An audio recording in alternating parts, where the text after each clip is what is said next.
হেদায়েত কেন হারিয়ে যায়? আল্লাহ তাআলা কেবল তার বাছাইকৃত বান্দাদেরই হেদায়েত দান করেন।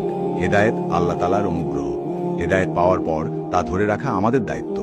দুর্ভাগ্যজনকভাবে আল্লাহর কিছু বান্দাকে দেখা যায় হঠাৎ খুব ইবাদত বন্দেগী করছেন, কিছুদিন যাওয়ার পর তিনি হেদায়েত হারিয়ে ফেলেন, ইবাদতে আগের মতো স্পৃহা পান না।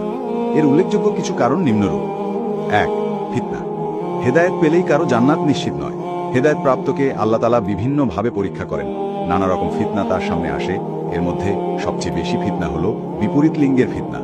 এসব ফিতনা থেকে বাঁচতে চোখের হিফাজত করা ও ফিতনায় পড়লে আল্লাহ দেওয়া শিক্ষার অনুযায়ী আচরণ করা জরুরি। ২. দিনদারদের সান্নিধ্যে না থাকা।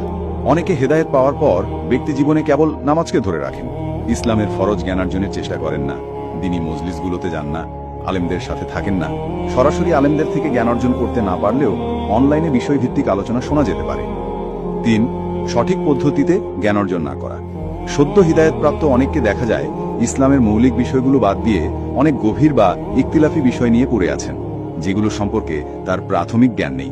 কেউ হয়তো নাস্তিকদের সাথে তর্কে জড়াচ্ছে, কেউ বা শিয়া রাফেজিদের নিয়ে পড়াশোনা করে বিভ্রান্ত হচ্ছে।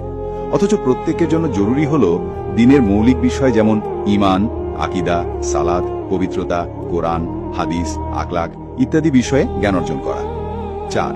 অহংকার করা। অনেকেই হেদায়েত পেয়ে অহংকার